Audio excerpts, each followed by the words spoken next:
نحمدہ و نصلی علی رسول الکریم اما بعد فاعوذ باللہ من الشیطان الرجیم بسم اللہ الرحمن الرحیم رب اشرح لی صدری ویسر لی امری واحلل عقدۃ من لسانی یفقہوا قولی اللہم صلی علی محمد وعلی آل محمد کما صلیت علی ابراہیم وعلی آل ابراہیم انک حمید مجید اللہم بارک علی محمد وعلی آل محمد کما بارکت علی ابراہیم وعلی آل ابراہیم انک حمید مجید۔ اللہ کے فضل و اس کی توفیق سے آج ہم سورۃ انفال جو اپنے ترتیب کے لحاظ سے 8ویں صورت ہے اور دور کے اعتبار سے اگر ہم دیکھیں تو یہ مدنی صورت ہے اور اس کی 75 آیات اور 10 رکوع ہیں، 75 آیات اور 10 رکوع ہیں۔ اب ہم نے آپ کو میں نے پہلے بھی ایک دن ذکر جب میں نے مکی اور مدنی صورتوں کے مضامین کو بیان کیا تھا تو اس میں یہ ہماری بات ذکر ہوئی تھی کہ اس میں اللہ سبحانہ وتعالیٰ جو ہے نا وہ احکامات کو ذکر کر رہے ہیں، اس لیے اس میں کہیں نہ کہیں پر احکامات آئیں گے، ہمارے پاس کوئی نہ کوئی احکامات ہوں گے۔ تو اس میں بھی وہی صورت ہے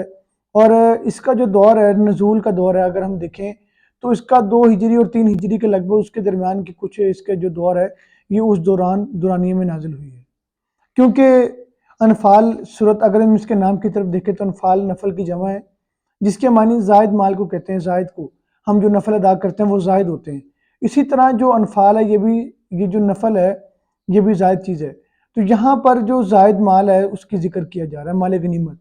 مراد یہاں پر انفال سے مراد مال غنیمت ہے۔ اب مسلمانوں کو اللہ سبحانہ وتعالیٰ نے 2 ہجری کے اندر پہلا غزوہ ہوا، غزوہ بدر 17 رمضان المبارک کو، آج وہی دن ہے، غزوہ بدر کا ہی دن ہے 17 رمضان المبارک۔ تو اس دن اللہ تعالیٰ نے مسلمانوں کو ایک الگ عظمت بخشی، ایک الگ فتح دی۔ تو اس فتح کے بعد جو پھر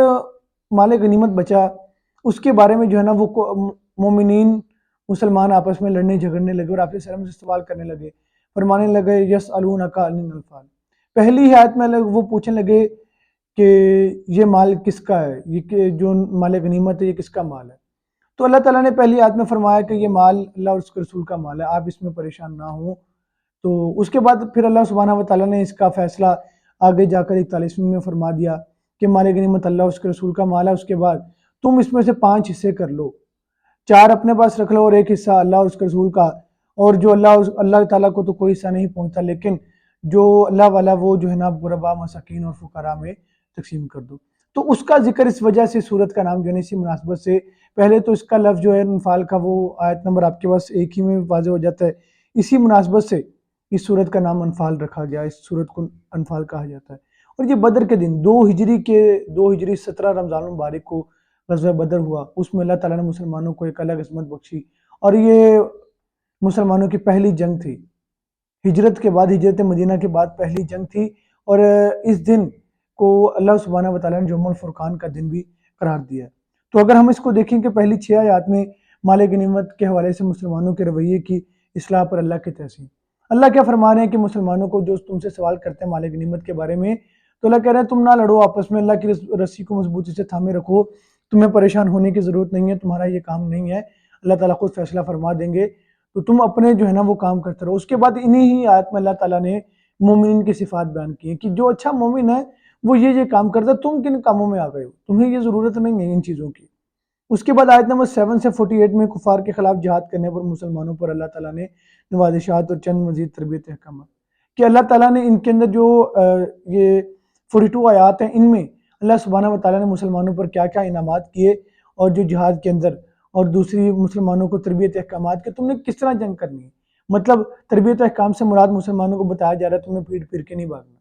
اگر تم پیٹ پھیر کے جاؤ گے تو تم جہنمی قرار دیے جاؤ گے، تم پر جو ہے نا وہ جہنم ہو جائے گی، تم جو ہے نا وہ اللہ تعالیٰ کے ساتھ بغاوت کرو گے، اس کے رسول کے ساتھ بغاوت کرو گے، تو اللہ تعالیٰ یہ پسند نہیں کرتا کہ اس کے ساتھ بغاوت کرے۔ تو یہاں پر یہ اور مزید احکامات، پھر اللہ تعالیٰ نے فرمایا کہ تم اپنے پلے گھوڑے تیار کر رکھو، مطلب جہاد کے متعلق جو احکامات ہیں نا اگر ہم دیکھیں تو جس طرح بتایا تھا کہ احکامات کا ذکر ہوگا، تو جہاد کے متعلق اللہ سبحانہ وتعالیٰ نے احکامات ذکر کیے ہیں اس صورت میں۔ اس کے بعد 49 سے 63 میں اللہ سبحانہ وتعالیٰ نے 15 آیات میں کفار و منافقین کی مذمت اور ان کے خلاف حکمت عملی کے اجزاء ترکیب کہ تم ان کے ساتھ کیسی حکمت عملی تمہیں اپنانی چاہیے، تمہیں ان کے ساتھ کس طرح کا، اگر جو کفار اور منافقین ہیں وہ اگر تمہارے ساتھ برا سلوک کرتے ہیں یا تمہارے ساتھ جنگ کی تیاری کرتے ہیں تو تمہیں ان کے ساتھ کیسے کرنا چاہیے، کیا کرنا چاہیے۔ اس کے بعد آیت نمبر 64 سے 75 میں نبی کریم کو بطور سپہ سالار چند ہدایت ربانی کہ سپہ سالار کے طور پر آپ کو کیا کیا کن کن اقدامات کو اپنانا چاہیے، آپ کو کیا کیا چیزیں دیکھنی چاہیے، ان چیزوں کا ذکر ہے اللہ سبحانہ وتعالیٰ نے اس میں ذکر کیے۔ تو اس کے بعد حضرت ابن عباس سے روایت ہے سورۃ انفال کا نزول بدر کے میدان میں ہی ہوا، انہوں نے بتایا نزلت فی بدر، غزوہ بدر میں نازل ہوئی تھی۔ مطلب یہ جو صورت ہے یہ حضرت ابن عباس رضی اللہ تعالیٰ عنہ سے روایت ہے، صحیح بخاری کتاب التفسیر حدیث نمبر 4645 مطلب 4645 حدیث نمبر ہے، اس میں فرمایا غزوہ بدر میں نازل ہوئی تھی۔ یہ جو صورت ہے یہ غزوہ بدر کے درمیان میں، تو اس کا مطلب اس کا جو نزول ہے وہ 2 ہجری میں ہو رہا ہے۔ تو اگر ہم اس سے اگلی صورت دیکھیں تو اس صورت میں جو ہے نا اللہ سبحانہ وتعالیٰ نے اگلی صورت سورۃ توبہ ہے، اور اس میں اللہ سبحانہ وتعالیٰ نے غزوہ تبوک کا ذکر کیا۔ تو اب یہاں پر مسلمانوں کو تھوڑی سی تسلی و تشفی بھی دی جا رہی ہے، تو سارا تصور قتل وغیرہ، تصور جو ہے نا وہ قتال، یہ سب چیزوں کو اللہ سبحانہ وتعالیٰ نے اس صورت میں ذکر کیا۔ اس کے بعد اگر ہم دیکھیں تو اس میں 2 گروہ تھے۔ غزوہ بدر جو شروع ہوا اس میں 2 گروہ تھے، ایک ابو سفیان اور ابو جہل کا گروہ۔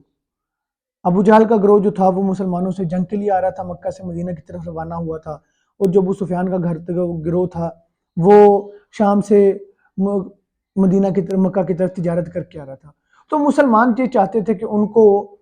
بے شان و شوکت والا جو ہے نا وہ مل جائے، قافلہ کو کیا کہتے ہیں اس کو، جو قافلہ مل جائے۔ تو مسلمانوں نے قافلہ جو تھا، اب لیکن اللہ تعالیٰ یہ نہیں چاہتے تھے، اللہ تعالیٰ مسلمانوں میں وہ حق اور باطل میں فرق کرنا چاہتے تھے۔ یہاں پر بے شان و شوکت سے مراد ابو سفیان کا گروہ تھا، کیونکہ ابو سفیان کے گروہ کے پاس کوئی جنگی ساز و سامان نہیں تھا، تو مسلمان چاہتے تھے کہ ہمارے ان کے ساتھ جنگ ہو، اور اگر ان کے ساتھ جنگ ہوگی تو ہم بہت آسانی سے جیت جائیں گے، لیکن اللہ تعالیٰ یہ نہیں چاہتا تھا۔ اللہ تعالیٰ ایک دکھانا چاہتا تھا اہل ایمان کو، ایک تو ایمان کا ان کا ایمان بڑھانا تھا، اور کافروں کو بتانا تھا کہ اللہ تعالیٰ ان کی مدد کیسے کرتے ہیں، کہ اگر تعداد کم بھی ہے تو کیسے کرتے ہیں، اور کافروں کو بتانا تھا کہ تمہاری تعداد جو کثیر تعداد ہے وہ کسی کام نہ آئے گی، اللہ تعالیٰ مسلمانوں کو فتح بخشے گا۔ تو جہاد کے احکامات کے لحاظ سے بہت اہمیت کی حامل صورت ہے، اور بہت ہی کمال صورت ہے یہ۔ اگر ہم اس کے مضامین کو دیکھیں، اس کی چیزوں کو دیکھیں، تو اس میں ہمارے لیے سیکھنے کو بہت کچھ ہے، اگر ہم اس میں سیکھنا چاہیں تو یہ ہمارے پاس جو ہے نا کچھ تھے۔ اب یتیموں کے حصے کے بارے میں، انہی سب چیزوں میں جو ہے نا اللہ تعالیٰ سے مدد کی مانگنے کی طرف جو ہے نا وہ وعید کی جا رہی ہے۔ تو میں نے آگے بھی ذکر کیا کہ اس میں کفار کے حکمت عملی جیسے اے ایمان والو، جب جنگ میں تمہارا کفار سے مقابلہ ہو تو ان سے پیٹھ نہ پھیرو۔ تو اس طرح کے احکامات اس میں ذکر ہو رہے ہیں۔ اللہ تعالیٰ جو ہے نا ہمیں عمل کی توفیق عطا فرمائے، اللہ تعالیٰ ہمیں جو ہے نا وہ سیدھے راستے پر چلنے کی توفیق عطا فرمائے۔ وما علینا البلاغ۔